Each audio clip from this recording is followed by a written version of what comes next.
আসসালামু আলাইকুম এভরিওয়ান, কেমন আছেন আপনারা? আশা করি সবাই ভালো আছেন।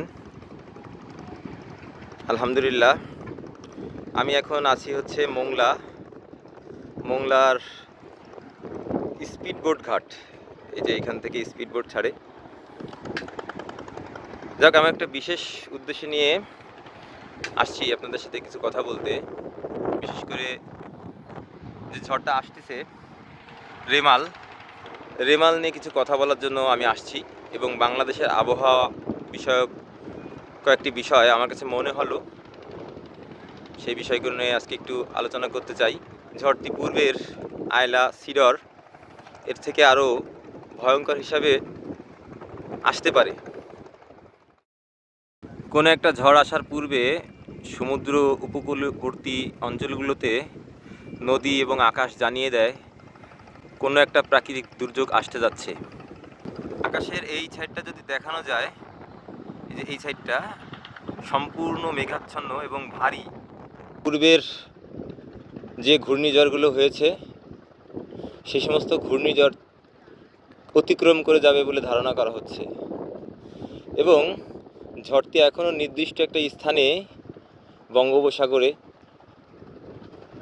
এই ঝড়টি যদি পূর্ণ শক্তিতে সমুদ্র উপকূলবর্তী অঞ্চল যেমন সাতক্ষীরা, মোংলা, এই সমস্ত উপকূলে নদী এবং সমুদ্রের পার্শ্ববর্তী স্থানগুলোতে যদি আছড়ে পড়ে এবং আমরা যদি ঝড়ের আগেই প্রকৃত পদক্ষেপ, সঠিক যে পদক্ষেপ সেটা না নিতে পারি, তাহলে একটা ভয়ের আশঙ্কা থেকে যায়।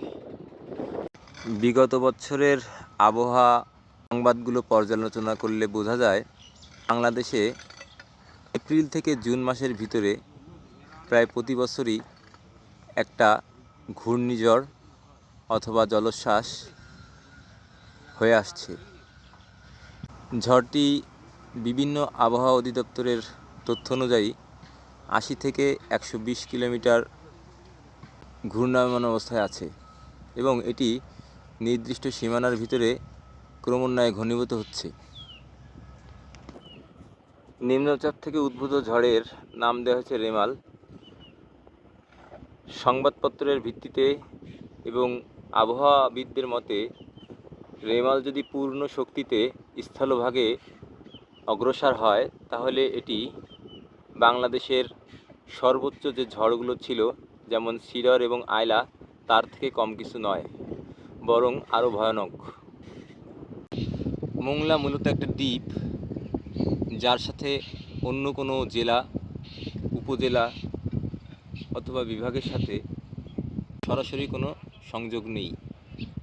হাস্যকর হলেও একটি সত্য কথা হচ্ছে এইটাই যে আমাদের দেশে আবহাওয়া অধিদপ্তর আছে, আমাদের দেশে আবহাওয়া অফিসার আছে, আবহাওয়াবিদ আছেন, আবহাওয়ার যে সমস্ত মেশিনারি লাগবে সেগুলো টুকটাক আছেন, কিন্তু বিষয়টা হচ্ছে আমাদের মেশিনগুলো সব নষ্ট। এবং ভারতের খবরাখবর এবং বাহিরের খবরাখবর এর উপরে ভিত্তি করে আমাদের দেশের আবহাওয়ার সংবাদ তৈরি করে। যার কারণে একটি ঝড়, তার পূর্বাভাস, ঝড়টা নিয়ে পূর্ব প্রস্তুতি, এই সময়টা আমরা খুব কম পাই। যার ধারাবাহিকতায় সিডর, আয়লা, এই সমস্ত বড় বড় ঝড়গুলোতে বাংলাদেশের, বিশেষ করে সমুদ্র উপকূলবর্তী সুন্দরবনের পার্শ্ববর্তী যে জায়গাগুলো আছে, শরণখোলা, মোড়লগঞ্জ, ব্যাপক ক্ষতিগ্রস্ত হয় এবং ব্যাপক পরিমাণ মানুষ নিহত হয়। বন্যার পরবর্তী সময়ে যারা এই সমস্ত জায়গাগুলো ভ্রমণ করেছে, সাহায্যের জন্য এগিয়ে গিয়েছেন, তারা প্রথমভাবে তাদের স্মৃতিতে রয়ে গেছে লাশ কিভাবে 40 ফিট উঁচু গাছের উপরে ঝুলে থাকতে পারে, কিভাবে বেড়ার সাথে একই সাথে ভাসতে ভাসতে নদীতে চলে যেতে পারে। কত শিশু, কত পরিবার নিমিষেই ধ্বংস হয়ে যেতে পারে। যাই হোক, আমরা চাই বাংলাদেশ অন্য অন্য দিকে যেভাবে অগ্রগতি হয়েছে ঠিক সেভাবেই এই আবহাওয়া, চাঁদ দেখা কমিটি, এই সমস্ত বিষয়ে আধুনিকীকরণ, মেশিনারিজ ক্রয়, এই সমস্ত বিষয়ে আমাদের মাননীয় কর্তব্যরত ব্যক্তিরা সঠিক পদক্ষেপ নেবেন। কারণ বাংলাদেশ একটা দ্বীপ, বদ্বীপ। এইখানে বর্তমান আন্তর্জাতিকভাবে যে দূষণ হচ্ছে, পরিবেশ দূষণ, তার হাত ধরে যে সমস্ত বড় বড় ধরনের প্রাকৃতিক দুর্যোগগুলো আসবে, সেগুলো সমুদ্র এবং সমুদ্র উপকূলবর্তী যে সমস্ত স্থলভাগ আছে সেখানেই প্রথমে আশ্রয় পড়ে। সেহেতু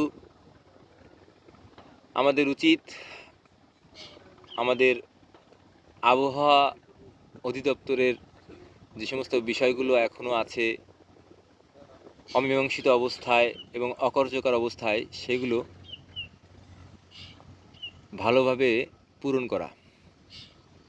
এই যে উদ্ভূত যে ঝড়টা আসতেছে, ঝড়টা সম্পর্কে আমি কিছু মানুষের সাথে কথা বলে, শহর গ্রাম বিভিন্ন জায়গায় কথা বলে আমি যতটুকু অনুধাবন করতে পারলাম, আমাদের খবর, ভিত্তিহীন খবর এবং অসংলগ্ন খবরগুলোর কারণে জনগণের মনে অবিশ্বাস সৃষ্টি হয়েছে এবং জনগণ নিরুৎসাহিত। ঝড়ের পূর্ব প্রস্তুতি নিতে ভুল খবর এবং বেঠিক খবর নিয়মিত পড়ে একটা সময়ে জনগণ অবিশ্বাসের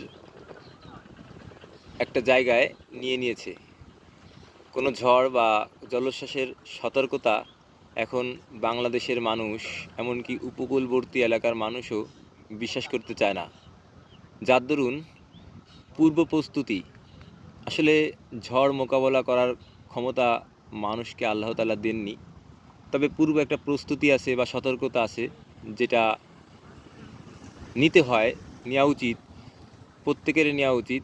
সেই বিষয়ে বাংলাদেশের মানুষ এখন উদাসীন, যার কারণে যে কোনো ঝড় যদি হঠাৎ করে চলে আসে, ঝড়ের মানেই হঠাৎ করে আসা, যদি ঝড় হঠাৎ করে চলে আসে সেক্ষেত্রে হতাহতের পরিমাণ, ক্ষয়ক্ষতির পরিমাণ ব্যাপক পরিমাণ হয়, যেটা আসলে অর্থ দিয়ে বা পরবর্তীতে ক্ষতিপূরণ করে ফিরিয়ে আনা সম্ভব না।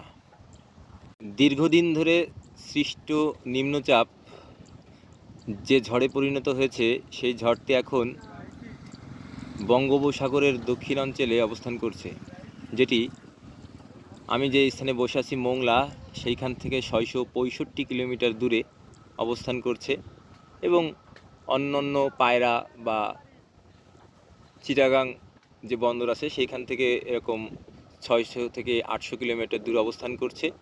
সুন্দরবন এমন একটা বন, যে বনে আপনার হাতে করে গাছ লাগানোর দরকার হয় না, হাতে করে পশু পাখি নিয়ে রাখার দরকার হয় না।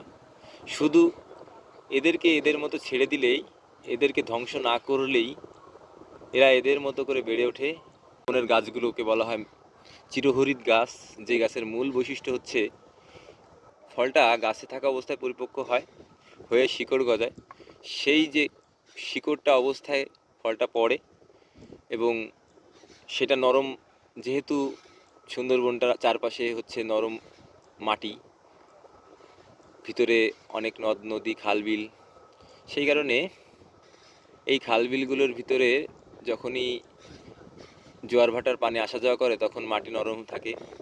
এই মাটির ভিতরে ওই ফলগুলো সরাসরি গাছের থেকে পড়েই তীরের মতো ঢুকে যায়। পরবর্তীতে জোয়ার আসলে সেই গাছগুলো আর ভেসে যায় না, সেই গাছের গুঁড়িগুলো আস্তে আস্তে আস্তে আস্তে একটা বড় গাছে পরিণত হয়। কতটা নৈসর্গিক এবং কতটা আজীব সৃষ্টির লীলাখেলা, তা একদম ভিতর থেকে না দেখলে বোঝা যায় না। এই বনের জন্য আমাদের কোনো ধরনের বিনিয়োগ, কোনো ধরনের পাহারা কিছুই দরকার হয় না, যদি আমরা ইথিক্যালি ঠিক থাকি। যাই হোক, আশা করব বাংলাদেশের মানুষ সুন্দরবনের প্রতি ভালোবাসা হোক, সুন্দরবন দেখতে আসুক। আসন্ন ঘূর্ণিঝড় এর মহাবিপদ থেকে আল্লাহ তাআলা আমাদেরকে হেফাজত করুন। আমরা যথেষ্ট সচেতন হই এবং পরিবেশকে ভালোবাসতে শিখি, চারপাশের সৃষ্টিকে ভালোবাসতে শিখি, প্রকৃতিকে ভালোবাসতে শিখি। সেই প্রত্যাশায় এখানেই শেষ করলাম। আল্লাহ হাফেজ।